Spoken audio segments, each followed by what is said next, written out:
What's up guys, it's KJ with Play Legit, and here is the forgotten multiplayer list. Multiplayer from games sometimes are completely overshadowed by AAA single player modes. The entire game could even be passed over due to poor marketing or other reasons. Here are some games featuring an online multiplayer component that went under the radar or received little or no recognition at all. You won't win this time. Number 5. Transformers: Revenge of the Fallen. Regardless of the robot you chose, everyone had a unique ability.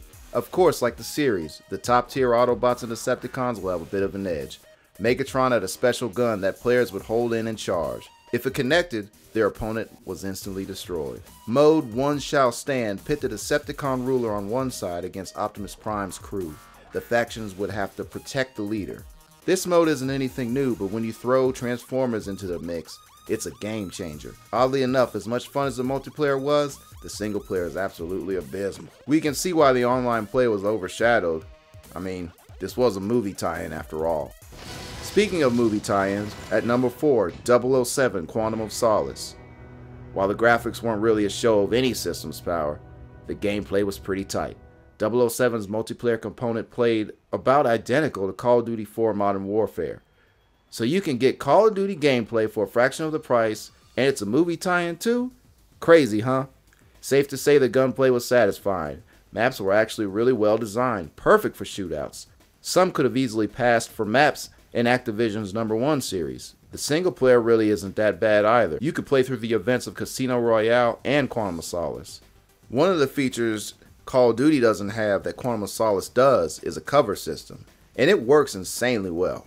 Number 3, Saints Row. Before the spaceships, dubstep guns, and other unmentionables, Saints Row kept it street. There was a mode titled Protect the Pimp, and PTP, one player on your team was the P. You had to get he or she to their destination in one piece. The opposing team had to stop the pimp. You died one time and that was it. If you were given the purple hat, you had no other weapons except your backhand. If the player did connect with a pimp slap, the enemy was killed instantly. The funny quotes the announcer shouted when you got slapped made it hard not to laugh. On the flip side, the satisfaction when you were the pimp yourself was just as good. It was possible to slap more than one person. Slaps sent enemies literally flying like ragdolls through the air. Slap the hoe! This was Saints Row at its finest. We at Play Legit missed the old days. Number 2, Hybrid. This was strictly a multiplayer game, but it really deserved more recognition. Scribblenauts developers Fifth Cell took a break from sketching to bring us a satisfying shooter with clean visuals. 3v3 made it that everyone had to do their job. Different weapons and upgrades ensured variety. Maps were limited, but the gameplay was polished. You picked a side and remained loyal to it. The issue was if your friends picked the opposite side, there was no way to change back until the season was over.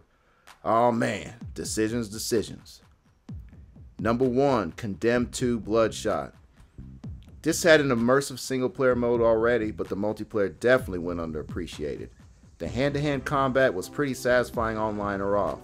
Firearms had limited ammo, but you didn't care considering you could knock somebody in the face with a bat or a wrench.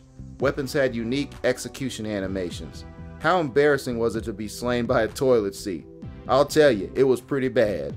The creepy setting of the game made it intense. Darker, frightening levels, limited health, you get the idea. Character skins were all fearsome. They looked like cast members from You're Next or other random horror movies.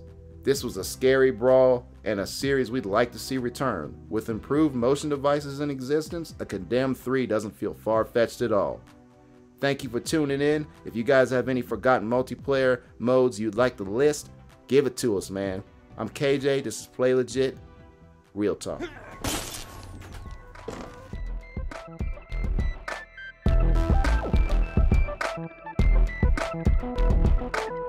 Teach them bitches some respect.